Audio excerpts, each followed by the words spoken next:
Community Church, the local Mennonite congregation, joined Healing Communities and taught us all about restorative justice. Restorative justice has been practiced by Mennonites for 50 years.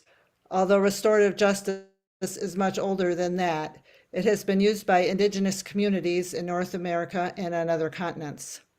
Shalom showed us a play called Tough Case that demonstrates the use of restorative justice after a group of teenagers vandalize and steal things from an older woman's house. After a restorative justice conference, where the two parties understood each other better, the woman was no longer afraid to live in her house, and the boy had returned the items that were stolen and repaired the damage he'd done. We realized that restorative justice offers a better way of responding to crime and healing from it than the way our government usually responds. Healing Communities decided to focus entirely on restorative justice for the next year. We learned restorative justice was already being used, although in a limited capacity, by Washtenaw County Circuit Judge Tim Connors in child custody cases. Judge Connors was sending cases to our local dispute resolution center, a nonprofit, to do the restorative circles. When 2014 was over, we continued our focus on restorative justice and even renamed ourselves Friends of Restorative Justice. We have continued to promote and educate others about restorative justice. We have developed a relationship with Belinda Doolin and the Dispute Resolution Center. This organization trains volunteers to do restorative justice and uses paid staff to do the same. In 2022, Washtenaw County is in a much better place with respect to restorative justice compared to when we started in 2014. It is being used by our county prosecutor, several of our judges, and the Ann Arbor City Prosecutor's Office. Many people have been trained in facilitating restorative justice conferences or circles. Until now, restorative justice has been done in the local courthouse. We realize now that we need an independent space more conducive to restoration to do our conferences and circles. This year, the Restorative Justice Resolution Center are asking our county commissioners to help us get a dedicated space in the community for a Restorative Justice Center. Forge, which is what often for restorative justice, is also being asked to expand its education for Washtenaw County into other parts of Michigan and the nation, which we are beginning to do. I will now turn it back to Belinda Doolin with the Dispute Resolution Center, and she will explain the format for this evening, and she will lead the discussion. Thank you. Thank you, Kathy. So the format for tonight, again, we're having a conversation about restorative justice with attorney Robert Burton-Harris. I'll serve as the moderator. To begin, I will ask Mr. Burton-Harris, a series of questions, and we ask our audience members to put your questions in the Q&A, use the Q&A function of your screen and put your questions there. We will ask those questions later in the forum.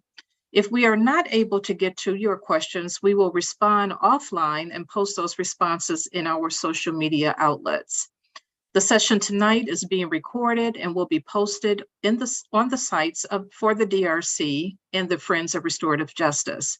We are also streaming live. So let's get started. First, again, let me introduce Robert Burton-Harris, an attorney who practices throughout the southeastern Michigan area. Mr. Burton-Harris is a native of Detroit, a graduate of Martin Luther King Junior High School. He earned both his bachelor's degree in urban studies and his law degree from Wayne State University. During his time at Wayne Law, Robert helped revive the student chapter of the National Lawyer Guild and worked as a student attorney assisting lawyers who represented people during direct actions. He also clerked for the Cannabis Council of Michigan and worked as an investigator and attorney at McCaskey Law, PLLC. Robert has problems with authority. He is passionate about fighting government overreach and the abuse of marginalized people.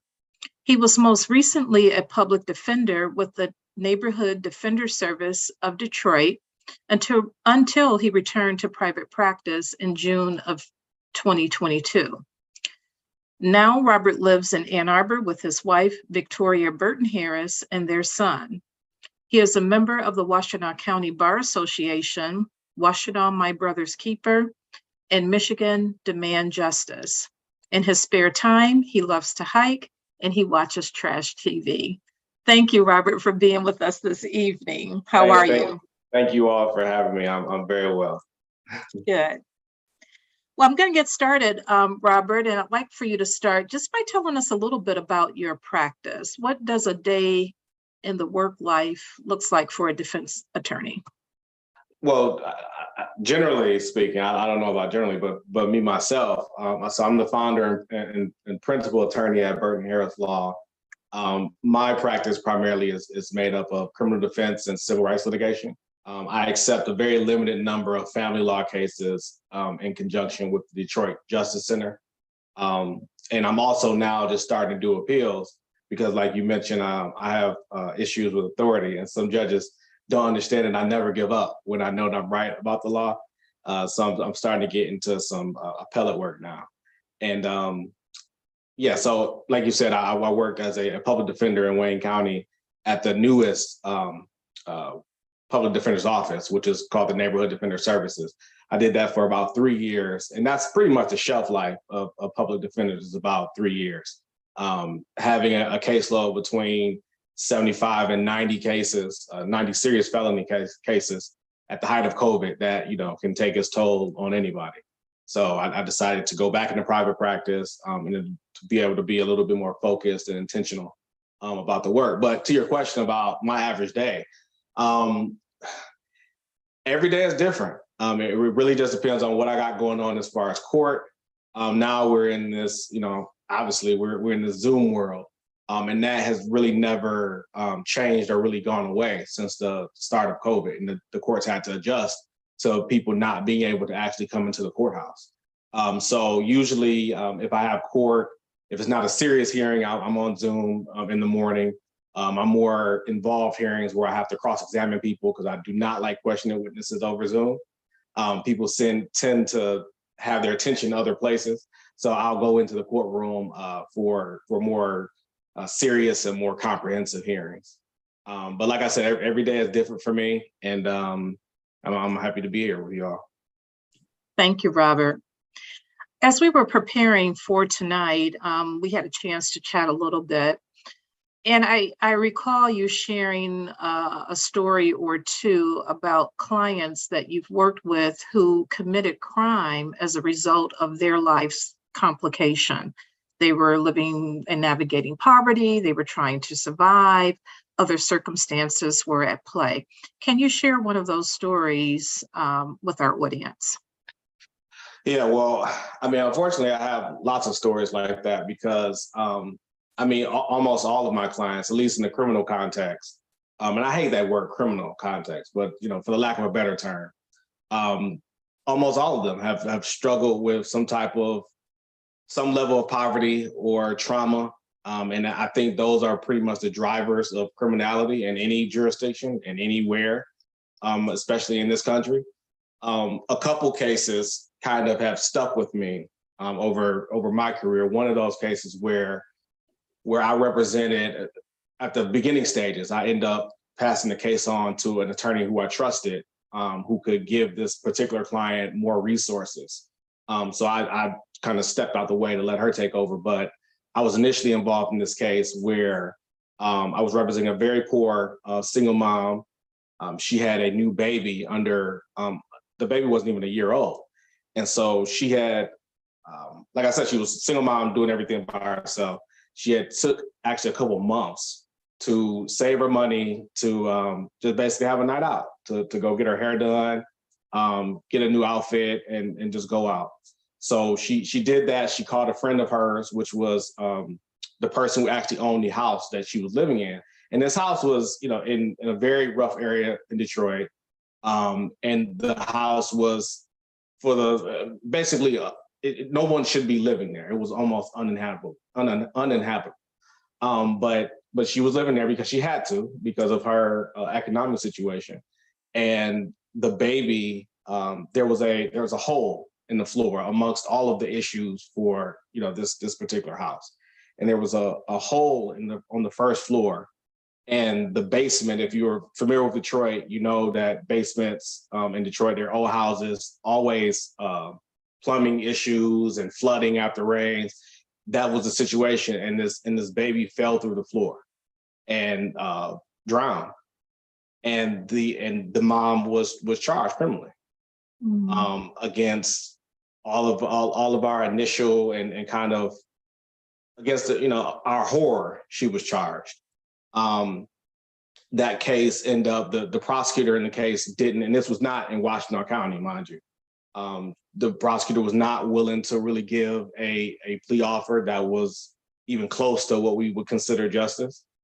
So she ended up having to plead guilty and basically had to depend on the judge to show her some mercy. She got a Cobb's evaluation, and that's when you basically ask the judge, if I plead guilty as charged, how would you sentence me? And if a judge decides for whatever reasons afterward not to go along with whatever that judge says, you can withdraw your plea.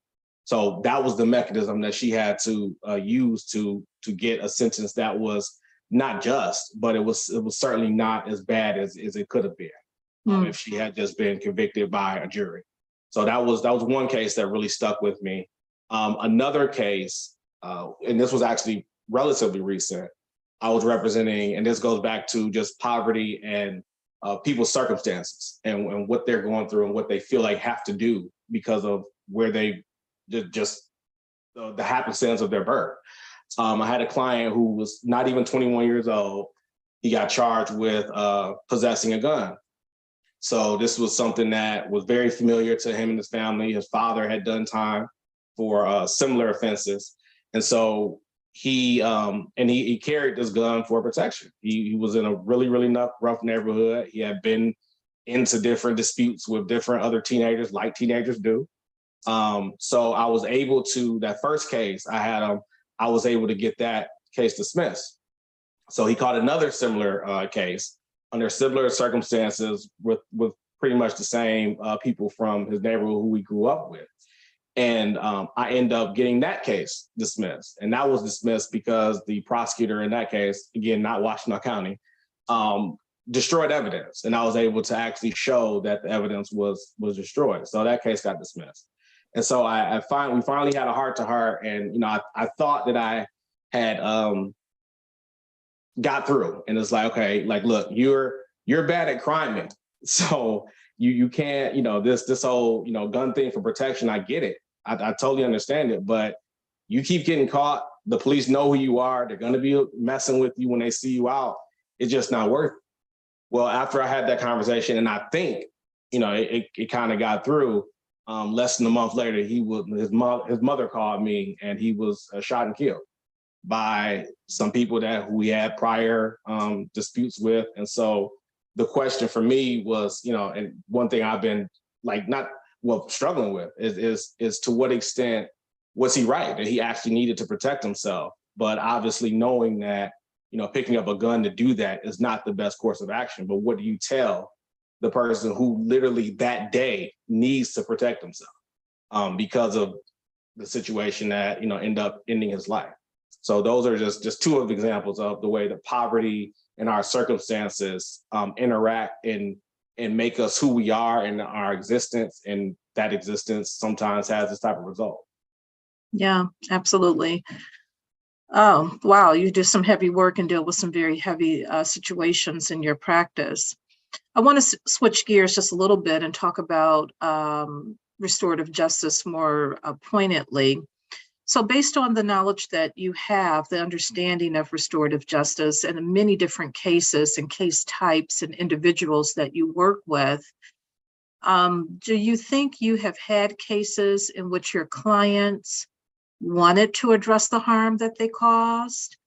Your clients felt prepared to be in a setting where they could be accountable to the person that they hurt? 100%. Yeah, okay. Yeah, 100%. And it's not even, even if they don't have the language and they know restorative justice, I have clients more often than you would think express some type of desire to make amends somehow with what they did, especially in the context of armed robberies or just robberies when the victim was unknown to the other person who actually did the robbery. Those cases in particular, because most of the time these are young kids who are doing this, or young people, I should say, doing this kind of thing, and they don't. The mind isn't fully developed, and they don't understand the ramifications of their doing, not just for the consequences to themselves, but how this is, has impacted this person. I can remember an instance not that long ago where I had the officer's body worn camera for when they responded to the scene. So this woman had gotten her car stolen and actually got a carjacked, and got her her other possession, her purse, and all that stuff stolen. And it wasn't until my client saw the body cam footage of how distraught this victim was and how this had devastated her, and how she's shaking and she can't talk and she's crying. And there are moments, I think, in people's lives where there's like a before and after. And so this was one of those instances where, at least from my perception, he had this transcendent kind of moment where he really understood the gravity of what this woman had went through. And so in that situation, it was like, I don't want to see, this thing, but it's like, no, like, you need to look at this. Look, well, I want you to see this video. And so that was a situation where I almost had to beg him not to take different actions that would have messed up his case or made the situation worse. And that's not, because that's not because I don't have empathy for, anybody who's been a victim of crime, obviously. But, as a defense attorney, you have to, you advise people. I tell people all the time, I'm not a magician. I'm your defense attorney. I will advise you. This is your life. This is your case. My philosophy is client-centered representation. So, I'm your sword and your shield. You let me know what you want to do, and I'll try to do it so long as it's ethical. But I'm not going to make the decision for you. These are decisions you have to make.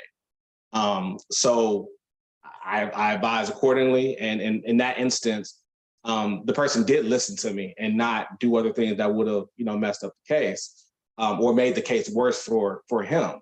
But that's just another example of kind of the limitations of my role as a defense attorney working in a system that is not built around restoration. And it is more so just built about, punishment and this very childish view of, you did something, so you're going to be punished, and now everything's fine. Like the problems just, go away and don't repeat themselves. Interesting. So as a defense attorney, what do you think you would say or do with your clients should they have a chance to participate in a restorative justice process? How would you advise them? I would definitely encourage it.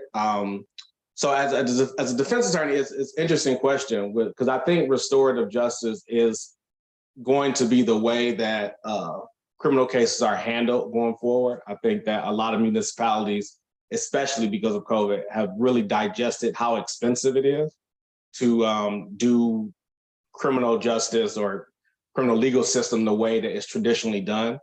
So they're understanding that, and they're saying, okay, they're looking at different areas of law, like in the family law context, or like in the juvenile context, or maybe even the civil context, where a lot of the adversarial nature of the process has been kind of supplanted by, trying to work things out and encouraging and facilitating that type of resolution.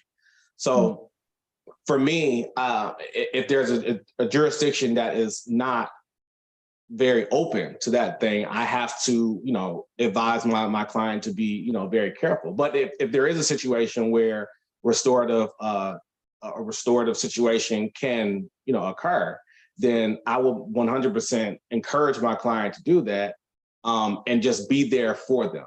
because I think in those situations, it's very difficult, at least for, the clients I've had, to be in a room where they're the ones that everyone hates and everybody is looking at as like you're the bad guy.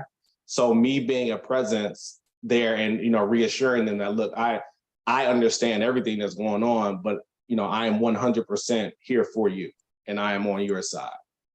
So I think that helps. And that's a way that I would kind of try to facilitate that as best I could and encourage them to participate in that, so that I think most of the time you get a better outcome than anything else. So. Thank you. I also want to think about this as critically as possible. You are aware that in Washtenaw County, we have launched restorative justice with the local prosecutor. We're looking at doing deflection work now, and diversion will be coming soon. And I want to make sure that we're doing it as responsibly as possible.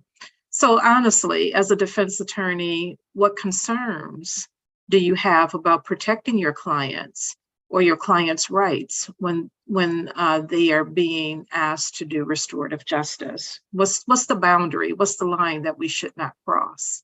Yeah, so I think the biggest hurdle, honestly, is really getting a prosecutor, and it sucks because my wife is obviously the prosecutor, not the prosecutor, but in the prosecutor's office. But I'm not just saying this because she works there. I mean, it really is, the heavy lift is actually getting a prosecutor in your jurisdiction who actually is even receptive to this kind of outcome and this kind of work with people, because that will make everything else easier. So for example, if I'm in a jurisdiction that is hostile to that type of restorative justice, I have to be careful about if there is some type of avenue for some type of facilitation or for some type of resolution that involves my client, the complainant, whomever. I have to make sure that things are couched in a way that I can say that these are settlement negotiations. And the reason for that is because in Michigan, settlement negotiations can't be used for any purpose.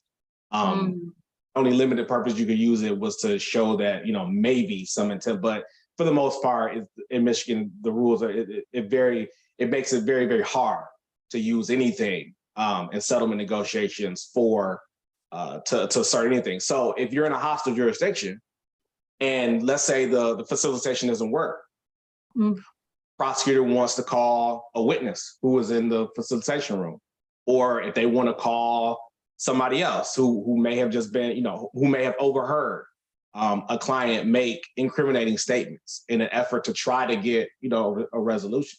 Now that has to be litigated, right? So you have to litigate that. That's time, that's money, that's work that you have to do, all to basically not try to basically mess up the entire restorative process, because that, you get a situation like that, other defense attorneys hear, okay, this person had all these problems when they did it, so I'm going to advise my client not to participate in that. So those would be my kind of initial concerns if I was in a hostile jurisdiction. But if you aren't, then everything is a lot easier. You don't have to worry about that type of, kind of backdooring and kind of circumventing the process and acting in bad faith. If you have a person who is not hell-bent on punishment, as opposed to restoration and making everybody as whole as possible. Yeah. So it sounds to me, and I don't want to put words in your mouth, but it sounds to me that as a practice or community that is practicing restorative justice, it's important that we have all of the system actors lined up in a good faith way so that we can execute this without feeling that information in the circle would be compromised. I think that's it.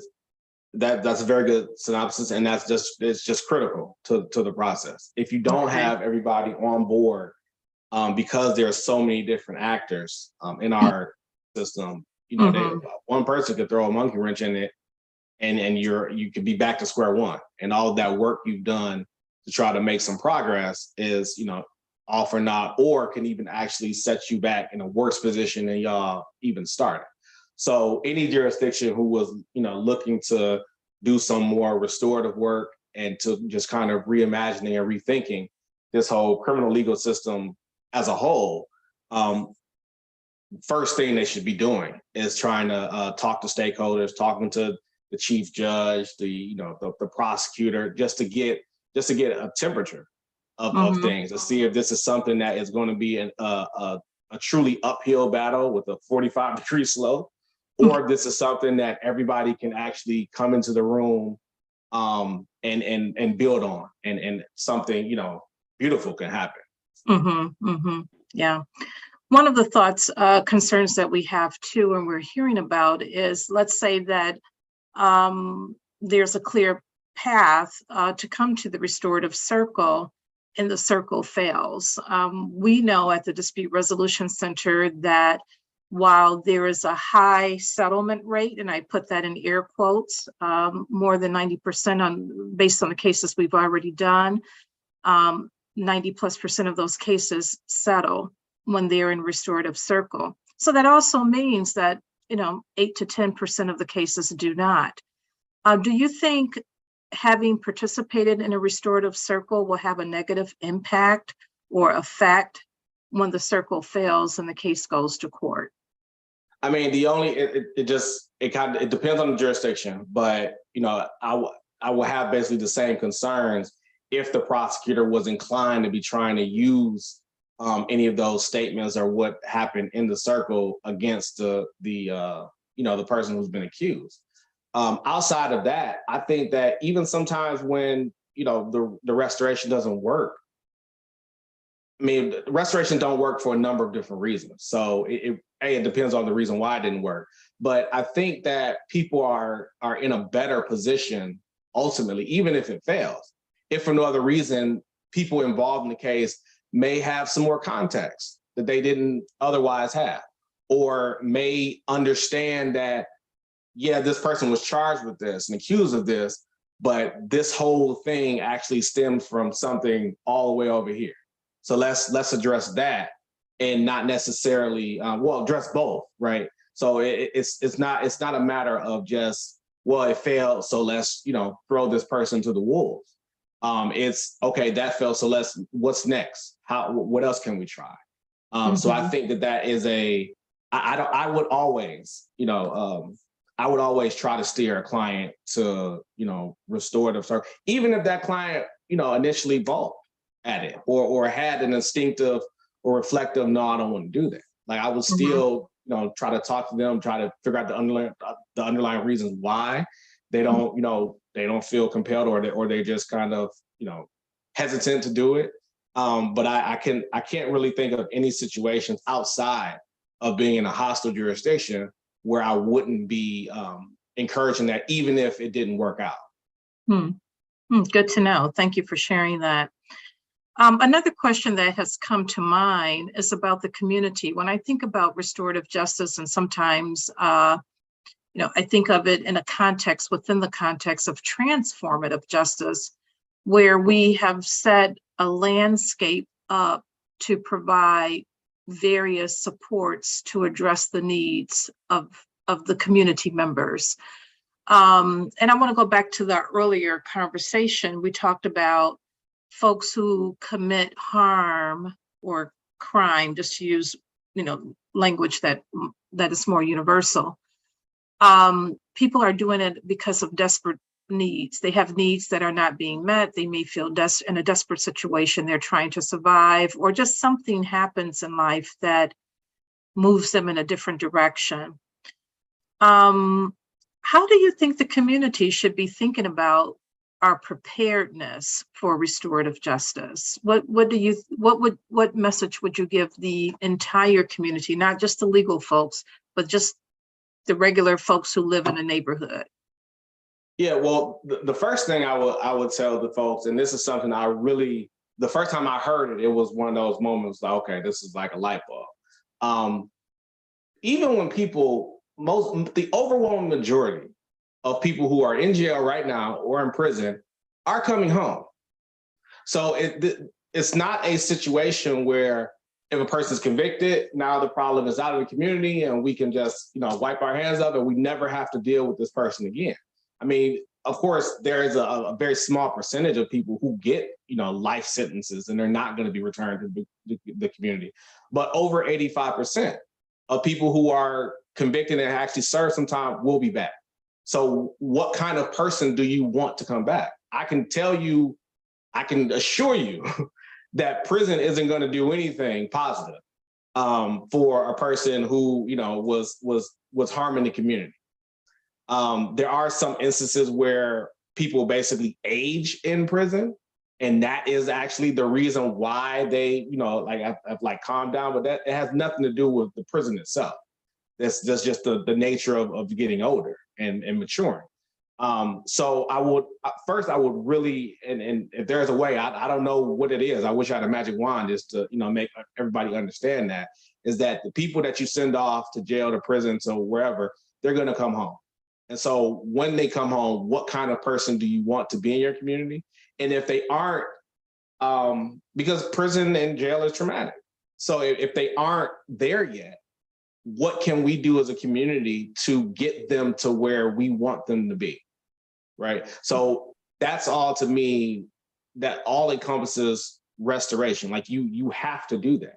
Avoiding restoration is a recipe for disaster. It's a recipe to be in the same situation that got this person in trouble in the first place. So I think that it is only in the community's best interest for themselves to be restorative minded and to be open to understanding that, these aren't little problems that you can just put in a box and close it up and just be done with it. These are real people with real families, with real networks, with real connections, with friends, and people exist. And our community is better off when we act in a way to restore that person. Because by restoring them, we're restoring ourselves, I think, as a community. Thank you. I'm going to give you just a moment to take a breath and get a sip of water if you want to do that. I've been doing that in between. So. Okay. We have a couple questions from members in our audience, and I want to encourage other audience members, if you want to put a question in the Q&A box, please go ahead and do that right now. Our first question is from, hi, Audrey Anderson. Miss Audrey is here with us tonight. And her question is this: have any of your clients verbalized remorse for the harm done? And if so, do they get a chance to tell the victim? And likewise, have any of your clients been told by a victim that they were forgiven? So that's part one of her question. Have any of our clients verbalized? Yes. I mean, so there is a part of, right now in the system where it is, there is when a person is sentenced, there is a point that by statute, by law, the victim of the crime is allowed to address the court, which is, an indirect way of addressing the person who's being sentenced. And there's also an opportunity for the person who's sentenced to say, anything that they want. And it's not held against them if they choose not to say anything, but they have the opportunity. And I think more times than not, there is at least an expression of remorse if if a person was harmed by the person's crime. So, but it's very surface level. I mean, I've seen people, say how sorry they are. Obviously not really mean it, but the judge wants to move the docket along. So it can be very performative. So just because we have that opportunity for people to, kind of speak, I don't really think that really gives the opportunity for people to actually delve into what they want to do. Frankly, I think it's consistent with our system's kind of focus on punishment and vengeance. Like the statute that I'm referring to, as far as that, the crime victims' rights statute, that was passed in a very express, we need to be able to give these people an opportunity to basically tell the person who's harmed them, basically tell them off. And that doesn't necessarily work. I'll give you another example. So my father was killed like 12 or 15 years ago. I'm bad at math, but more than 10 years ago. And so my mother and most of our family, the only thing we wanted was for the process to be done, so we wouldn't have to keep going through it over and over again. We just didn't want any mistakes. You do what you need to do. We're not trying to, ask for, life in prison. We just want you to do what you want to do, or what you need to do. Well, the judge in that case had different ideas. And this particular judge was very carceral, very punitive. And this resulted in the person having to be resentenced, not once, not twice, not 3 times, not 4 times, but 5 different times. Where my mother was just, she didn't even want to know, like, when he was up for sentencing. It was so bad that the Court of Appeals actually had to say, look, this person needs to be resentenced, and you have to give this to another judge to do the actual resentence, because we're not going to get anywhere with this particular judge. So that's just another example of, even when given the opportunity for the victim to express what they want, it may not mean anything if a person in the system has different, ideas about what they think is justice. Okay. And there was a second part to the question. The other part was to share an experience and the impact. So what you've shared, how does that impact both the person who did the harm and the victim? You used the word performative. What do you think that experience or performance, how is it impacting folks? Right. So, just with the example of my father, it really, really damaged my family. My brothers, I have 5 brothers, and one of them in particular, he really, really struggles with that entire period of our lives. And the fact that we, couldn't really, we had to keep dealing with it, keep going through the process we all expressly said we didn't want to go through. Compounded things and made things worse.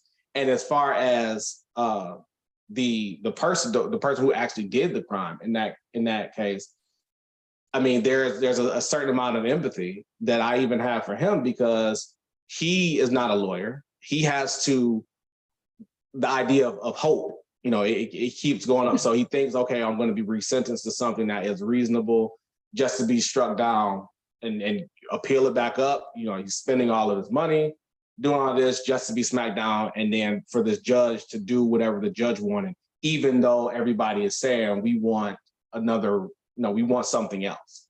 So it's harmful to everybody involved.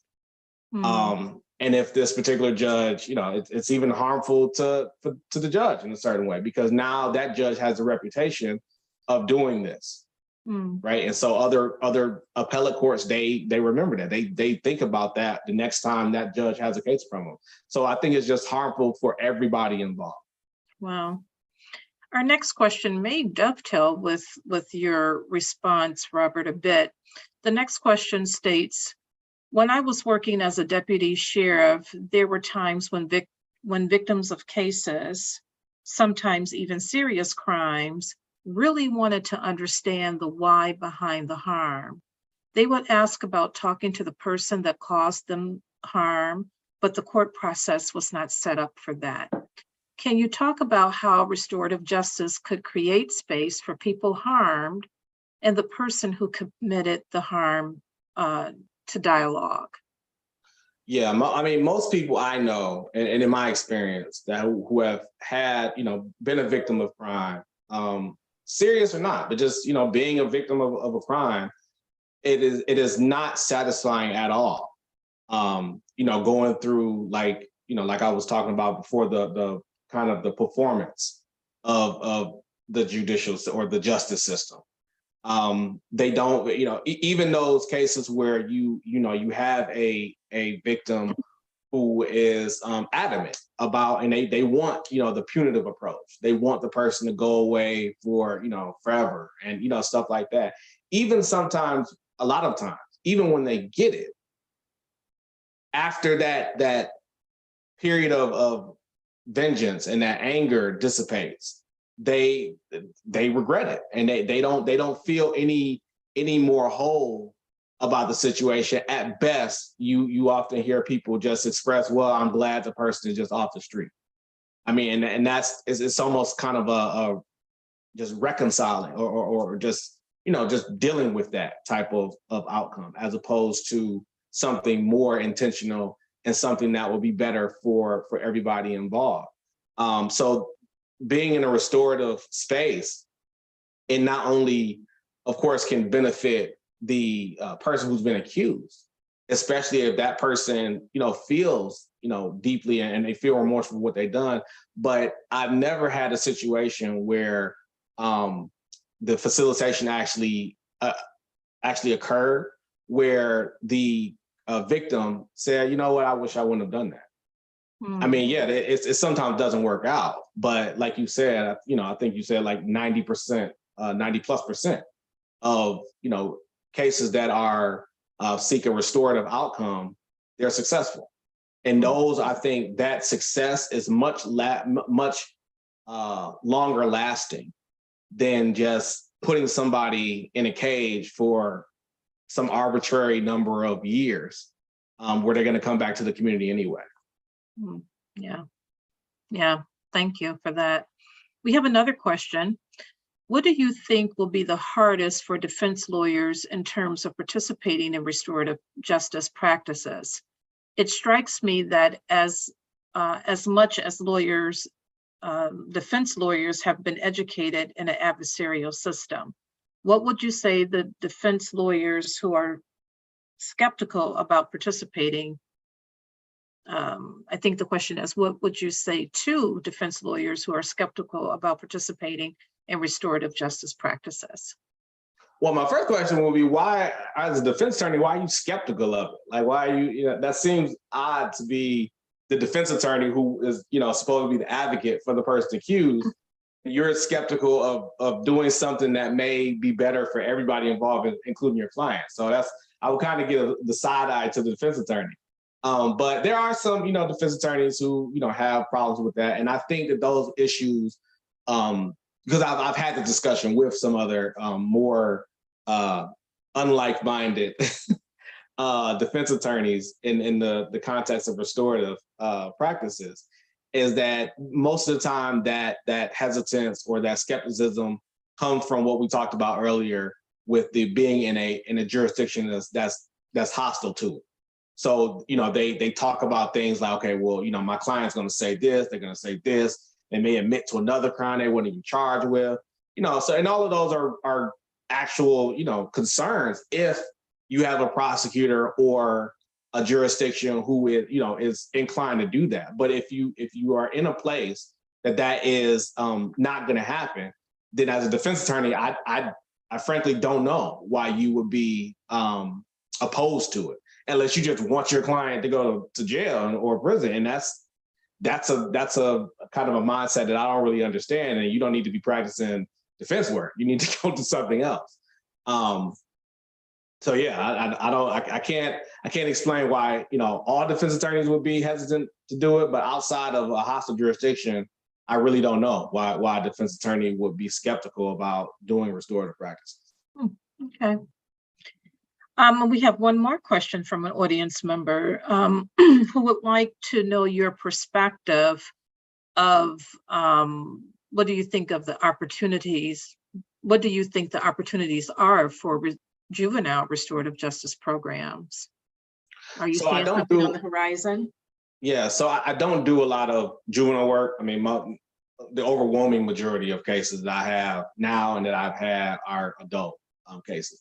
But I will say the little contact I've had with juvenile courts in just that context, the entire process in the juvenile court it can be completely different than the adult court. Now, there is a kind of a track where some jurisdictions, they just say, well, even though you're a juvenile, you've done something so harmful, we have to charge you as an adult. And so in that situation, the case will go out and it looks like an adult case. But more often than not, in the juvenile sense, there's another track where basically it's almost, you're much, much more cognizant and you have more tools to deal with the fact that this person is juvenile as opposed to in the adult context. So I can't, like I said, that's just not my practice area. So I can't tell you specifically different things that may be even in the works for the juvenile cases that, will be helpful. But I will say that it is a relief and a blessing, I would say, to see kind of the shift and the shift in thinking and the way that we even approach juveniles who've been accused of crimes. We just got a slew of cases from our Michigan Supreme Court. Shout out Justice McCormick, she's awesome. Who they basically have said, like, look, we really understand, juveniles, even people who do heinous stuff shouldn't be sent to jail for the rest of their life without the possibility of parole. Mm-hmm. And not only, are we not going to do that going forward, but we're going to look backward too and look at those other, folks those kids at the time who've been in jail for, 30, 40, 50 years and look to try to release them. And also we're going to, so Michigan went even further. They said that basically it is presumptive to be giving any juvenile life in prison, which is very, very different than the way it's been. And I think it's very different than the way it is in even most states. So it's really, really good to see that that kind of changing and thinking. And I think that is something that you'll see in more and more states as we, as kind of time goes on. And perhaps that change will open the door for restorative justice work to be a priority among juvenile offenders as well, possibly. Absolutely. And that's another, kind of just the way our system works is states always kind of spy on different states. Like, you're doing something, well, how's it working out? Okay, well, what are they doing? And they kind of use those examples in different jurisdictions to formulate and kind of carve out their own process or maybe program or something that may be similar. If it's seemed to be working. Yeah, thank you. And we too are huge fans of Justice McCormick as well. So hats off to her for getting that work done. Well, Robert, this will conclude our questions. Oh, I'm sorry. We do have one more question from the audience. I almost missed it. I am so sorry. We have one more question. And it states, judicial is a system and it takes a long time to change a system.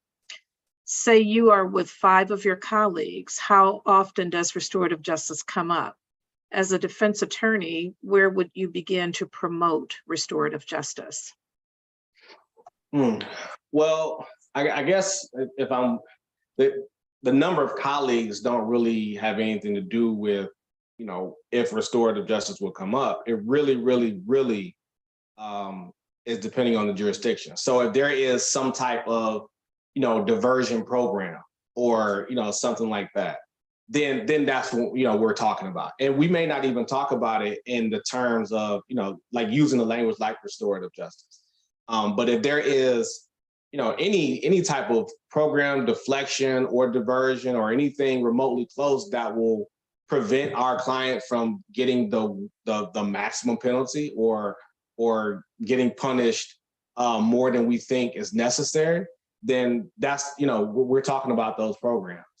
So it comes up a lot. I mean, I can't think of any situation where I've been around 5 of my colleagues or 5, attorneys who do defense work. And, at some point we don't talk about some, deflection or diversion program or, something like that. And the other question was about where would I, where do you begin to promote it? I think you begin to promote it with the actual judges. So even if you're in a situation or a jurisdiction that it doesn't have any type of restorative justice program, or they're not really centered around that, I think that there's a way that even at sentencing, you can but you can prime the judge for that. So what I do is, a lot of my cases, if a person's going to be sentenced, it doesn't matter if it's a misdemeanor or a life offense, I will submit a sentencing memo to the judge before sentencing. And in the sentencing memo, my job is to grab this judge and hold them to make them understand that this is a person, and this is a person who was more than the worst thing that they've done. And so I think you do that, and you can do it in a way where a judge may not even know that they're being restorative when they're giving you different things that you're asking for sentencing, and maybe not being as punitive as they otherwise would be. But I think you promote it at any juncture. I mean, even at settlement, negotiations, where you're talking to the prosecutor about what will be a just outcome, and what the victim or the complainant in the case, how do they feel about it? During those conversations, you're trying to promote an outcome that is good for everybody, and not necessarily just what a complainant may want. But like I said before, you'd be surprised that a lot of times complainants, they don't want the maximum sentence. I've had a lot of victims of crime, especially when it's a younger person who's been charged. From the very jump, they're like, I don't want this kid to go to prison. I don't want him to go. I don't want to be a part of that, because they understand, for whatever reason, maybe they have some experiences themselves with the prison system. So you get that a lot. So the quick answer is you promote it whenever you can. Okay. And I shouldn't have said that was my last question. We have one last question, and it will have to be the last question because we're coming up on our time. You said earlier that the average life of defense lawyer is 3 years. And the question is, what makes it so difficult? Why 3 years? Yeah, so I said shelf life. I wasn't saying life, like actual life. And I said public defenders.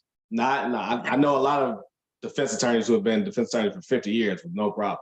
But being a public defender is a very specific kind of criminal defense attorney, because not only, and it's easy to kind of gloss over, because our traditional idea of a public defender is somebody who has a bunch of cases, who's overworked, and we kind of yeah, that's, kind of comes with a job. But you really underestimate how that can, how that just affects you in your daily life.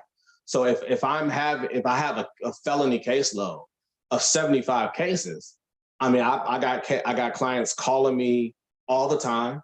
I have clients, and it's not, they're just bothering me. I mean, these are serious things they're, calling about.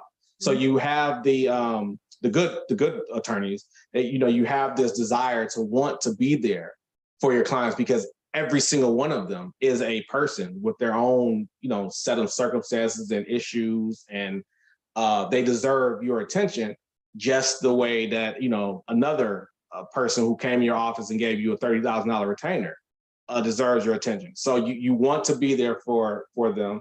You have to constantly prioritize and triage cases. So if I have a client who is out on bond, who I know that there aren't any Fourth Amendment issues to challenge, and we're talking about pretty much, they got the person in clear HD video committing the crime, like that case is about mitigation. It's about, from the very beginning, is trying to get the judge to understand you're dealing with a person, as opposed to a case where you got 5 or 6 different issues that you may be able to get the case dismissed. So it's a constant need to prioritize things, and it's just, I don't think anybody should be dealing with crime and the effects of crime and poverty and trauma all day, every day.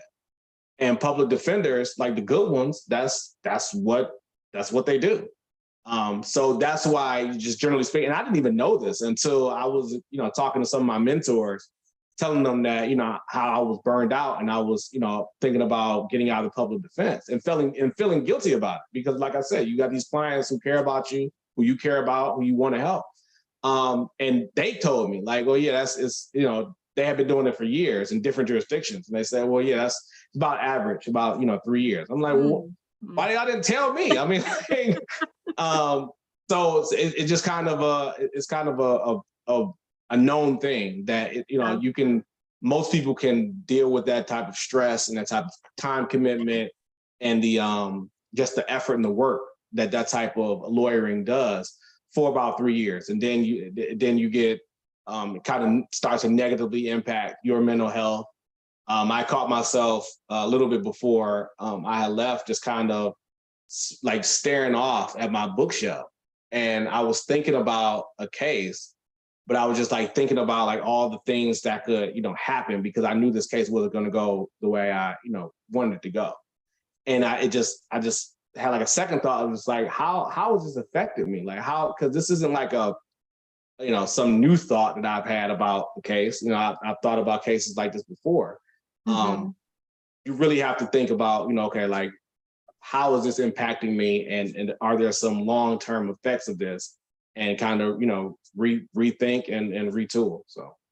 Absolutely. Absolutely. Thank you for answering that question. It is 8:01.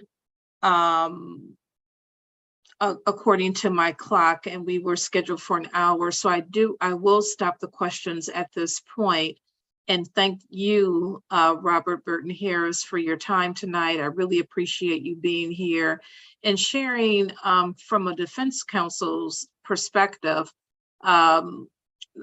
your thoughts and ideas and opinions about restorative justice. Is so important for us to hear that as well.